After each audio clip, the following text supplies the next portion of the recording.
네, 이어서 정치 현안에 대한 인터뷰를 해보겠습니다. 정부조직법 개정안의 2월 임시국회 통과가 결국 무산됐습니다. 박근혜 대통령의 담화 발표 이후에 여야는 더욱 첨예하게 이렇게 맞서고 있는 그런 형국인데요. 새누리당의 김용태 의원을 연결해서 정부조직법 처리에 대한 전망, 그리고 주요 전국 현안에 대한 견해 한번 들어보겠습니다. 네, 김용태 의원님 나와 계십니까? 안녕하십니까, 김용태입니다. 네, 안녕하십니까. 저희 평화방송에 참 오랜만에 나오셨습니다. 네. 새누리당 내에서도 아주 올고선 소리를 하시는 의원님으로 아주 유명하시지 않습니까? 아유, 예, 고맙습니다. 네.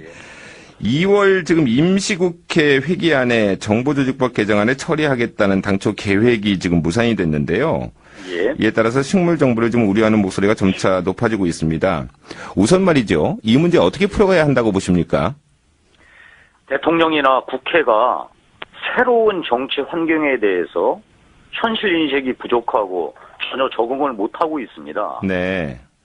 국회 선진화법이 통과되면서 네. 이제 국회 내 특히 야당의 반대가 있는 한 대통령은 그 어떤 입법도 하지 못하게 되어 있습니다. 예. 따라서 지금 이 대통령께서 예전에 했던 방식, 즉 집권 여당을 통해서 자신의 의사를 전달하고 다음에 입법을 통해서 의지를 관철했던 방식은 이제 전혀 통하지 않게 되어 있습니다. 네. 따라서 지금 이 대통령께서는 이 새로운 정치 환경에 맞는 새로운 정치 모델을 이제 창출해야 하는데요. 네. 지금 그게 지금 안 이루어지고 있기 때문에 이렇게 고착화되어 있는 것 같습니다. 지금이라도 대통령께서는 정부 집권 여당뿐만이 아니라 이제 야당을 국정의 파트너로 삼아서 네. 새롭게 이 정치 환경에 맞는 모델을 만들어야 될 것 같고요. 네. 야당 입장에서도 이렇게 되면은 야당이 만약에 본인들이 판단에 의해서 뭐 대통령을 견제하겠다라는 뭐 뜻은 좋지만 네. 반대를 하기 시작하면 정말 정부는 단 한 발도 나아갈 수 없습니다. 예. 이 점 잘 유념해서 이제 대화 타협을 치열하게 해나갈 때입니다. 네, 그렇군요. 그러면은 일단 뭐 국회 선진화법에 의해서 새누리당이 그게 표결을 좀 강행 처리할 그럴 가능성은 없는 거죠? 그렇게 할 수도 없는 구조이고요. 예. 다음에 저는 지금 뭐 정부가 이제 막 출범하는 상황에서 여야 간의 극한 대립으로 치닫는 것은 결코 옳지 않다고 보고요. 네. 따라서 강행 처리를 하겠다는 것은 있을 수 없고 네. 해서도 안 되는 일 같습니다. 네. 새누리당 지도부가 강행 처리를 한다 그러면 김용태 의원께서는 반대하실 거죠? 일단 국회 선진화법상 네. 강행 처리가 불가능하고요. 예. 그로서는 뭐 당연히 강행 처리에 대해서는 반대입니다. 네. 정우원 국무총리가 어제 국회에 출석해서 정부조직법 개정안이 처리되지 못하면 국정 공백이 상당 기간 불가피하다 이렇게 우려를 하면서 대승적인 여야 간 합의를 좀 요청했는데 이 발언에 대해서 이제 긍정적으로 일단 평가를 하시는 거죠? 뭐 총리로서는 당연히 할 말을 했다고 보여지고요. 예. 다만 이 문제가 지금 여야 간의 대화 타협만으로는 풀기 어려운 상황에 처해버렸습니다. 네. 무슨 말씀고 하니 어제 그제 대통령께서 직접 나서셔서 야당의 잘못을 조목조목 지적하면서 야당의 일종의 뭐 사실 뭐 항복을 요구하신 거죠. 네네. 따라서 지금 현재 전국 자체는 대통령과 야당의 감정 싸움으로 지금 돌입됐기 때문에 네. 사실 집권 여당으로서 지금 입장이 매우 어려워졌습니다. 네. 내에서 여당과 야당이 대화 타협을 통해서 문제를 풀어내는 게 지금 이 통로가 완전히 막혀 있기 때문에 참 이 문제가 어렵고 그래서 저는 이제 현실적으로 결국은 청와대가 야당과 협상을 해서 네. 이 타협을 안을 도출해내야지 되는 상황에 처해버린 것 같습니다. 이 점은 여당과 야당 간의 협상이 아니고요. 예, 얼마 전까지 상황과는 이제 달라졌기 때문에 네. 이 부분에 대해서는 분명하게 이제 청와대가 야당의 요구에 대응해서 현실적인 타협책을 제시하고 야당과 협상을 해야 될 것 같습니다. 그러니까 새누리당의 역할이 지금으로서는 별로 없다는 이제 그런 말씀이네요. 참 딱한 사정이 되어버렸습니다. 네. 그럼 대통령과 야당의 감정 싸움이다 이렇게 말씀하셨는데 그 단초를 제공한 것은 어느 쪽이라고 생각을 하십니까? 물론 뭐 일단 야당이 뭐 여러 가지 방송 장악 그 우려 때문에 반대를 한 것은 나름대로 일리도 있고 좀 억지스러운 면도 뭐 없지는 않는 것 같습니다. 예. 다만 이제 대통령께서 직접 나서셔서 야당을 공박하고 특히나 김종은 그 장관 내정자죠. 네. 이분이 갑자기 사퇴하면서 일이 완전히 꼬여버렸거든요. 네. 이게 뭐 합리적으로 지금 대화하는 이런 방식이 아니라 서로 간에 뭐 그리고 뭐 이 문희상 야당 대표께서도 네. 대통령의 발언을 정면으로 반박하는 기자회견을 하지 않았습니까? 예. 그래서 이게 지금 이제 감정적인 이제 상황으로 치달았는데 일단은 서로 간에 냉각기를 갖고 차분히 서로의 이제 입장을 이제 정리한 연후에 네. 물밑에서 청와대, 여당, 야당 이 치열하게 대화를 해 나가야 할 것 같습니다. 네. 근데 냉각기를 갖고 지금 감정을 가라앉히기에는 시간이 촉박하지 않습니까? 지금 새 정부가 출범한 지가 지금 9일째인데요. 저도 걱정인데 일단 물리적으로 예. 3월 8일 날 임시국회가 소집되어 있기 때문에 네네. 일단 시간적으로는 3월 중순은 넘기지 말아야 하는데요. 3월 중순을 넘기지 않기 위해서는 말씀드린 대로 냉각기를 갖고 서로 간에 타협안을 각자 만든 연후에 네네. 치열하게 대화하고 타협해 나가야 되지 않을까 싶습니다. 지금 정보조직법 개정과 관련해서 대통령에게 정부 구성의 재량권을 줘야 한다 이렇게 이한구 원내대표가 주장을 하지 않았습니까?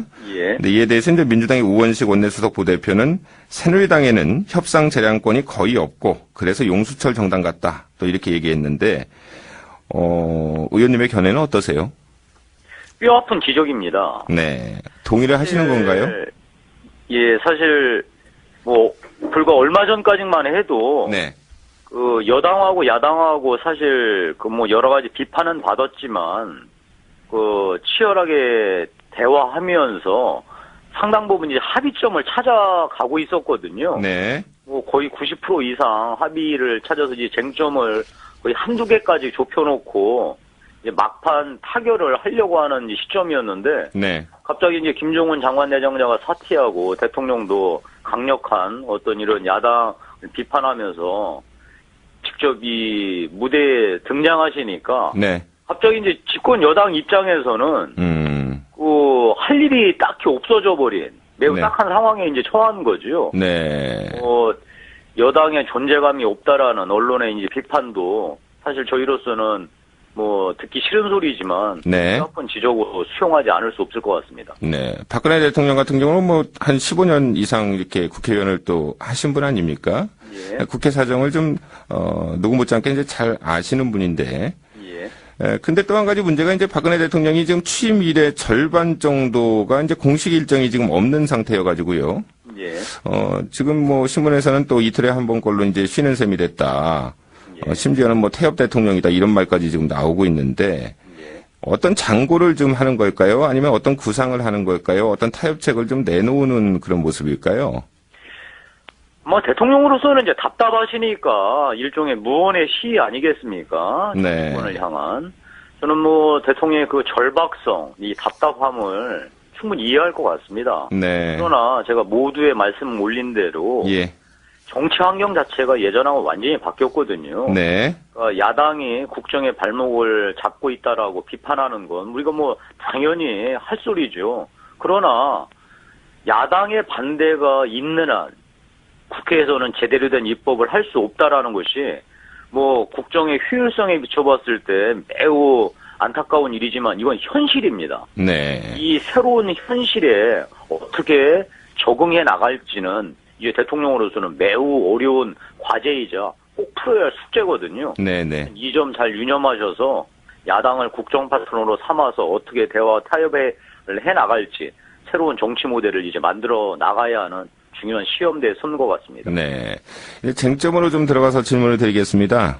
지금 이제 쟁점이 되고 있는 것이 종합유선방송 관할권 문제인데요. 예. 새누리당 이철호 원내대변인은 언론과의 인터뷰에서 방송의 공정성 확보를 위한 특별법 제정을 검토하고 있다 이렇게 밝혔는데 특별법 제정이 하나의 어떤 절충 대안이 좀 될 수 있을까요? 그러니까 이런 것들이 이제 소위 여야가 대화 타협을 통해서 예. 절충점을 찾아 나가는 거거든요. 네. 뭐 일단 민주당으로서는 이 안 가지고는 부족하다라고 지금 비판을 하고 있는데요. 이런 과정들을 통해서 야당이 우려하는 방송 장악 의도가 전혀 없고 나아가서 이 지금 SO 중에서도 특히 문제가 되는 게 거대 유선방송 사업자 MSO가 이제 문제거든요. 네네. MSO가 채널 편성권을 사실상 갖고 있기 때문에 어떻게 무리한 영향력을 행사하지 않을까 이런 걱정을 하는 건데 이 부분에 대해서는 여야 간에 여러 가지 안을 놓고서 이제 절충해 나가야 되겠지요. 네. 새누리당이 제시한 지금 특별법도 매우 의미 있는 이제 제안이고요. 이거에 네. 대해서 야당도 비판만 할 게 아니라 이거에 대해서 현실적인 대안이 되는 것인지 다른 대안이 있는 것인지 뭐 이런 것들을 이제 찾아서 절충해 나가야 되겠죠. 네, 그렇군요. 민주당의 유승희 의원은 또 방통위 기능과 관련해서 새누리당이 내놓은 안으로 개정이 되면은 방통위는 동사무소 수준의 기능만 할 것이다. 이렇게 또 얘기를 했는데, 이 같은 발언에 대해서는 어떻게 평가하십니까? 유승희 의원의 얘기는 네네. 일부 이제 비유니까요. 예. 방통위 권한이 약화되는 게 아니냐, 이런 말씀이신 것 같은데. 네. 저는 이제 이런 이제 비판과 새로운 제안 또 그거에 대한 수정 제의 이런 것들이 결국 대화 타협 아니겠습니까? 예.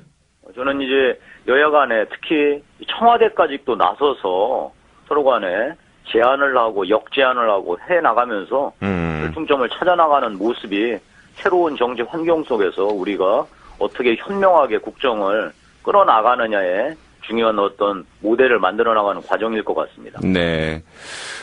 지금 이한구 원내대표는 서두에 말씀하신 국회 선진화법 개정까지 지금 주장하고 있다는 얘기가 들리고 있는데요. 예. 이렇게 되면은 그 향후 정국이 또 이렇게 요동이 치지 않겠습니까? 국민들은 그런 걱정을 좀 먼저 하는 것 같아요. 이한구 원내대표 입장에서는 예. 지금 이제 국회에 책임을 맡고 있기 때문에 네네. 답답함을 토로하신 것 같습니다. 제가 실제로 국회 선진화법을 개정하려면 네. 이게 국회 선진화법 때문에 또 개정이 어렵게 되어 있습니다. 예. 이게 참 어려운 노릇인데요. 그러나 우리가 국회 선진화법을 만들었던 그 입법 당시에 네. 어떤 그 분위기나 배경을 좀 이해해야 할 것 같습니다. 네네. 사실 국민들의 정치 불신의 가장 근본적인 원인이 무엇이었습니까? 결국 여야가 끝까지 무한 투쟁을 하고 그 전국에는 몸싸움을 하고 정말로 국민들한테 보여줘서는 안 되는 단상 점거 끌어내기 이런 일들이 국민들에게 정치 불신을 심화시키는 가장 큰 요인 아니었습니까? 네네. 그것을 막고자 이제 이 선진화법이 통과된 건데요. 이 선진화법이 통과된 연후에 사실상 한 번도 발동된 적이 없습니다. 네. 따라서 이제 여야 간에는 지금 새로운 정치 환경에서 우리가 어떻게 적응해 나갈지에 예. 대해서 서로 간에 훈련이 없었기 때문에 이번 과정을 통해서 국회의 운영뿐만 아니라 국정을 어떻게 끌어나가는지에 대한 새로운 어떤 준거 틀을 만들어 나가는 게 중요할 것 같습니다. 네. 청문회로 좀 넘어가 보겠습니다. 예. 박근혜 정부 장관 후보자 8명에 대한 인사청문 경과 보고서가 지금 채택이 됐는데요. 우선 그동안의 청문회 과정에 대해서 어떻게 좀 평가하십니까? 이제 갈수록 국민들이 예. 정치인과 고위공무원들에 대한 도덕적 요구는 높아지고 있습니다. 네. 청문 과정 자체가 너무 가혹하고 인격 모독까지 이르는 게 아니라는 비판은 있지만 국민적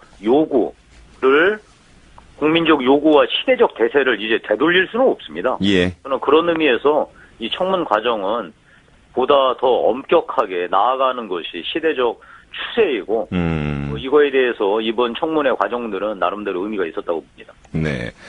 김병관 국방부 장관 후보자에 대한 청문회가 좀 논란이 됐는데 모레 열기로 지금 여야가 합의하지 않았습니까? 예. 근데 앞서서 김용태 의원께서는 김병관 후보자에 대한 용태나 박근혜 대통령의 지명 철회를 요구하셨는데 청문회 과정에서 좀 어떤 부분이 강조돼야 한다고 보시나요? 저는 김병관 후보자에 대해서 다른 부분보다도 네네.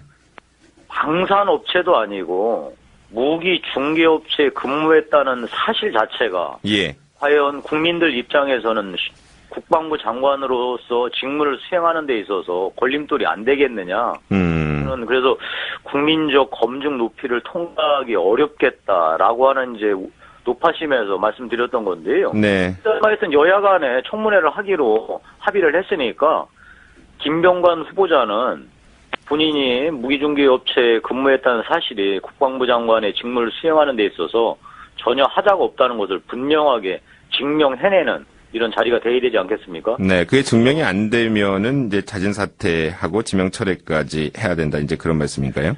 이제 청문회 과정에서 네. 뭐 국회에서 이분에 대해서 이제 적격인지 부적격인지 의견을 내지 않겠습니까? 예, 예. 이 점 잘 살펴서 김병관 후보자가 준비를 해야 할 것 같습니다. 네, 그렇군요.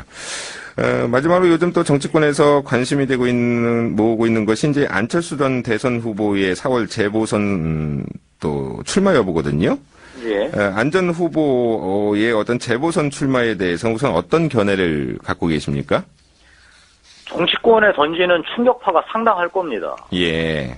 뭐 그분이 손쉬운 자리 노은병에 나오는 게 맞느냐 안 맞느냐 이런 논란이 있지만 네네. 그걸 다 떠나서 안철수 후보가 내걸었던 기치, 즉 정치 쇄신에 대한 네네. 이런 그 요구들은 우리 지금 뭐 대선 끝나고 나서 사실 정치권 자체가 뭐 조금 느슨해진 건 사실입니다. 정치 쇄신에 대해서. 예. 그러나 다시 한번 안철수 후보가 노원병에서 승리해서 국회로 진입하는 순간부터 네. 아마 정치 쇄신에 대한 이런 요구와 국민적인 어떤 관심들은 엄청나게 증대할 것이고 네. 이에 따라서 우리 정치권도 요동칠 것은 분명합니다.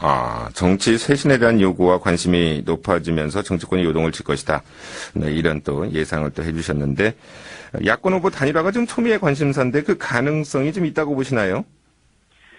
민주당으로서는 지금 곤혹스럽겠지요. 예. 지금 안철수 교수가 무슨 정당을 만든 것도 아니고 한 개인이 지금 출마하는 거에 대해서 네네. 과연 야권 공조를 지금 해야 되는지 말아야 되는지 여러 가지 좀 어려움이 있을 텐데요. 네네. 저는 뭐 하여튼 그런 걸 떠나서 안철수 교수라는 분의 어떤 이 상징성, 정치 개혁에 대한 상징성 때문에 네. 정치권은 뭐 이제 잘 준비를 하지 않으면 뭐 정치 개혁에 대한 국민적 요구에 정말 큰 몸살을 앓을 것 같습니다. 하여튼 그 점 우리 정치권이 명심해야 할 것 같습니다. 네. 그럼 일각에서는 뭐 안철수 전 교수가 당선이 되면은 보선에서 박근혜 대통령의 강력한 대항마가 될 것이다. 이런 분석까지 지금 나오고 있는데 뭐 그렇게 보시나요?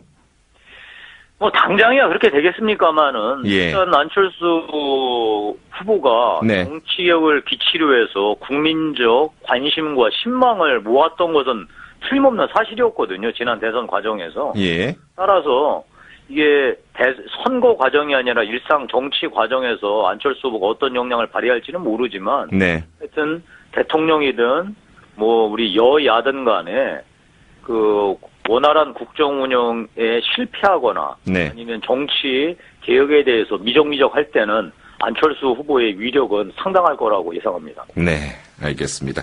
오늘 여기까지 말씀을 듣겠습니다. 인터뷰 감사합니다. 예, 고맙습니다. 지금까지 새누리당의 김용태 의원이었습니다.